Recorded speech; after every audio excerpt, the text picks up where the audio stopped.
बिस्मिल्लाहिर्रहमानिर्रहीम। अस्सलाम वालेकुम नाज़रीन। इलेक्शन 2024 आने को कुछ ही दिन बाकी। जगह जगह पे जलसे हो रहे हैं, तकरीरें हो रही है, कहीं से तीर लोग चला रहे हैं, कहीं से शेर दौड़ रहा है, कहीं से किताब वाले जन्नत के टिकट बेच रहे हैं, जन्नत के टिकट मिल रहे हैं लोगों को।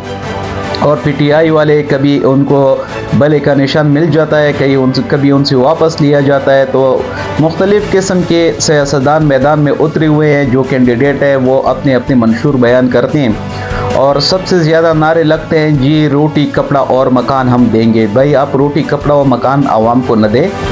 रोटी कपड़ा मकान ये वादा तो अल्लाह पाक ने किया हुआ है, अल्लाह पाक रिज़्क़ देने वाला है। ये रोटी कपड़ा मकान बचपन से हम सुनते आ रहे हैं कि रोटी कपड़ा मकान हम देंगे। आजकल कौन सा सियासतदान ऐसा है कि जो आपने देखा हो वो किसी के घर में गया हो, उसने रोटी कपड़ा मकान किसी को पहुंचाया? ये फजूल बातें हैं।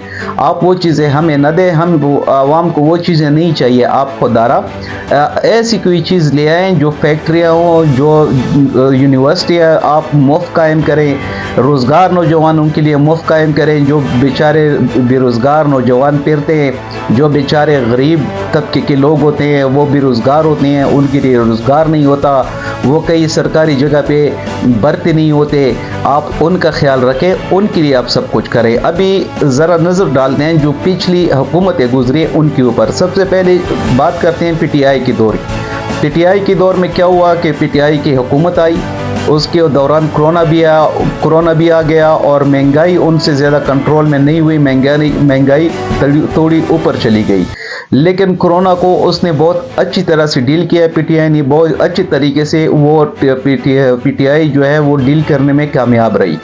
उसमें क्या था पीटीआई के दौर में? पीटीआई के दौर में यह था कि गरीब को इज़्ज़त मिलती थी, गरीब की हर जगह पे बात सुनी जाती थी, चाहे वो थाने में होती थी, चाहे वो जिधर भी हो जाता था, गरीब उसकी बात सुनी जाती थी। अगर अस्पताल में हो, अस्पतालों का निज़ाम बेहतर था, गरीबों के लिए एक शटल कायम किए गए थे, गरीबों के लिए खाने का एक इंतज़ाम किया गया था।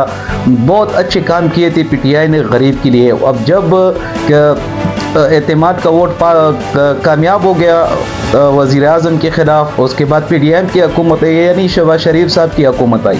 जब वो वज़ीर आज़म बने तो एक इंतकामी कार्रवाई हमें देखने को मिली। एक इंतकामी कार्रवाई शुरू हुई जिसमें सहाफ़ियों को भी टारगेट किया गया, जिसमें आम शहरियों को भी टारगेट किया गया।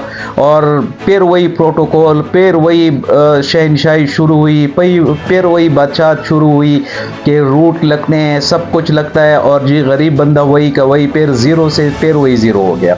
तो गरीब कभी भी आगे नहीं बढ़ा। तो जो भी कैंडिडेट है, मैं ये नहीं कहता कि आप किसी एक पार्टी को मैं कहूँ कि उसको वोट दें, नहीं, आप उसको वोट दें जो हमारे बच्चों के लिए अच्छा हो, जो गरीब आवाम के लिए अच्छा हो, जो गरीब के मुस्तकबिल के बारे में सोचे, जो गरीब के लिए सोचे। ये ना हो कि वो जनाब लैंड क्रूज़र में बैठा हो और वो प्रोटोकॉल में गुजर रहा हो, उसके लिए रूट लगे हों, उसके लिए रोड बंद हों। तो ऐसे बंदे का आप वोट न दें। इस मरतबा ऐसे बंदे को आप इंतखाब कीजिएगा कि जो गरीब तबके के लिए सोचे, जो गरीब के लिए देखें पीटीआई के दौर में गरीब को एक इज्जत थी।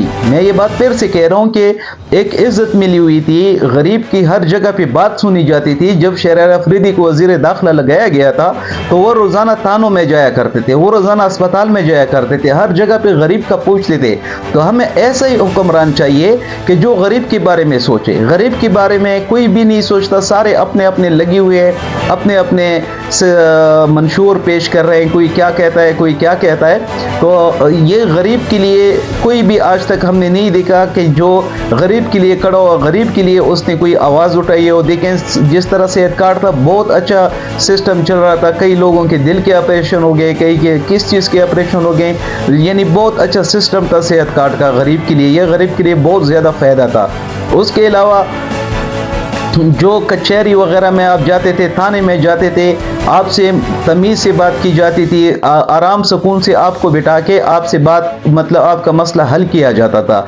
लेकिन अभी आप थाने में चले जाएं, वो इतने बुरे हालात हैं कि आप एफआईआर, जब आपके साथ जुल्म भी होगा, आप एफआईआर देने पर जाएंगे, उधर ही आप कहेंगे कि भाई मैंने तो खुदा का वास्ता है मुझे छोड़ दें, मैंने किसी के खिलाफ एफआईआर नहीं दी।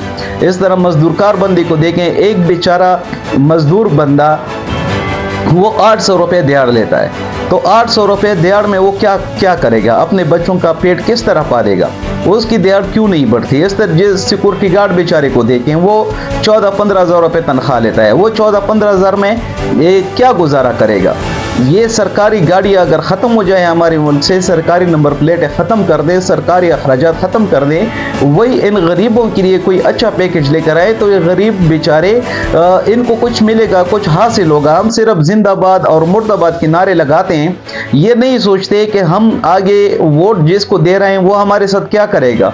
मेरे वोट से बनने वाला MPA, मेरे वोट से बनने वाला MNA, वो फिर लैंड क्रूजर में बैठ जाता है और फिर उसके पीछे गाड़ियों की भरमार होती है, फिर उनसे हम मुलाकात भी नहीं कर सकते, फिर उनको हम अपने मसले मसाइल बयान भी नहीं कर सकते। तो खुदारा अपने ज़मीर को न बेचें, वोट को न बेचें। जो बंदा आज कहता है कि मैं वोट बेचूंगा, 2000, 3000, 5000 मुझे मिलेगा, वो 1 सेकंड में आपसे चला जाएगा, लेकिन आप पूरी ज़िंदगी के लिए ग़ुलाम बन जाओगे।